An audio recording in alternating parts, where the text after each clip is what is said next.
আমি যখন ছোট ছিলাম খেলতে যেতাম মেঘের দলে।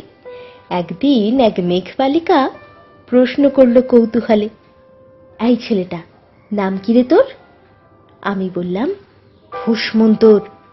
মেঘবালিকা রেগেই আগুন, মিথ্যে কথা, নাম কি অমন হয় কখনো? আমি বললাম, নিশ্চয় হয়, আগে আমার গল্প শোনো। সে বলল, শুনবো না, যা, সেই তো রানী, সেই তো রাজা, সেই তো একই ঢাল তলোয়ার, সেই তো একই রাজার কুমার পক্ষীরাজে, শুনবো না, ও সব বাজে।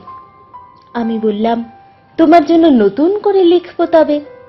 সে বলল, সত্যি লিখবি? বেশ, তাহলে মস্ত করে লিখতে হবে, মনে থাকবে, লিখে কিন্তু আমায় দিবি। আমি বললাম, তোমার জন্য লিখতে পারি এক পৃথিবী।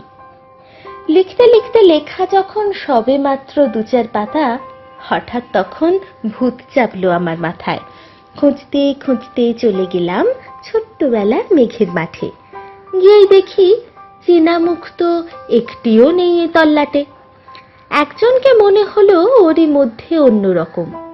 এগিয়ে গিয়ে বলি তাকেই, তুমি কি সেই মেঘবালিকা? তুমি কি সেই? সে বলেছে, মনে তো নেই, আমারও সব মনে তো নেই। আমি বললাম, তুমি আমায় লেখার কথা বলেছিলে। সে বলল, সঙ্গে আছে, ভাসিয়ে দাও গাঁয়ের ছিলে। আর হ্যাঁ শোনো, এখন আমি মেঘ নই আর, সবাই এখন বৃষ্টি বলে ডাকে আমায়। বলেই হঠাৎ এক পশলায় চুল থেকে নখ আমায় পুরো ভিজিয়ে দিয়ে অন্য অন্য বৃষ্টি বাদল সঙ্গে নিয়ে মিলিয়ে গেল খরস্রোতায়, মিলিয়ে গেল দূরে কোথায়, দূরে দূরে। বৃষ্টি বলে ডাকে আমায়, বৃষ্টি বলে ডাকে আমায়। আপন মনে বলতে বলতে আমি কেবল বসে রইলাম ভিজে এক কাপড় জামায়।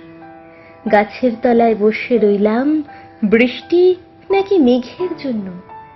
এমন সময় অন্য একটা বৃষ্টি আমায় চিনতে পেরে বলল, তাতে মন খারাপের কি হয়েছে, যাও ফিরে যাও, লেখো আবার। এখন পুরো বর্ষা চলছে, তাই আমরা সবাই এখন নানান দেশে ভীষণ ব্যস্ত। তুমিও যাও, মন দাওগে তোমার কাজে, বর্ষা থেকে ফিরে আমরা নিজেই যাব তোমার কাছে। এক পৃথিবী লিখবো আমি, এক পৃথিবী লিখবো বলে ঘর ছেড়ে সেই বেরিয়ে গেলাম, ঘর ছেড়ে সেই ঘর বাঁধলাম গহন বনে।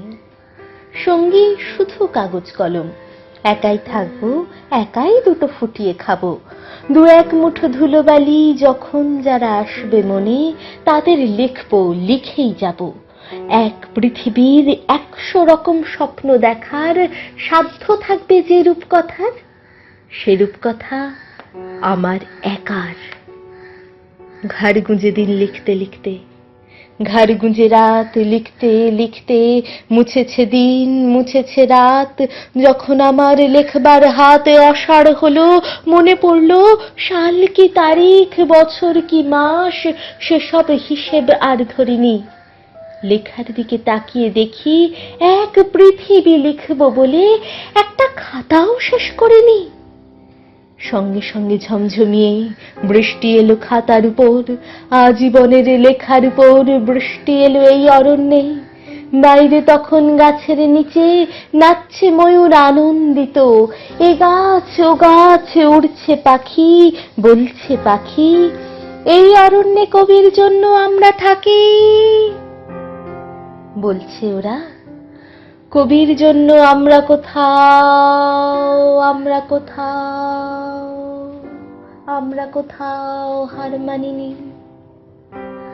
কবি তখন কুটির থেকে তাকিয়ে আছে অনেক দূরে, বনের পরে, মাঠের পরে, নদীর পরে, সেই যেখানে সারা জীবন বৃষ্টি পড়ে, বৃষ্টি পড়ে। সেই যেখানে কেউ যায়নি, কেউ যায় না কোনো দিন। আজ সে কবি দেখতে পাচ্ছে সেই দেশে, সেই ঝর্ণা তলায়, এদিক ওদিক ছুটে বেড়ায় সোনায় মোড়া মেঘ হরিণী, কিশোর বেলার সেই হরিণী।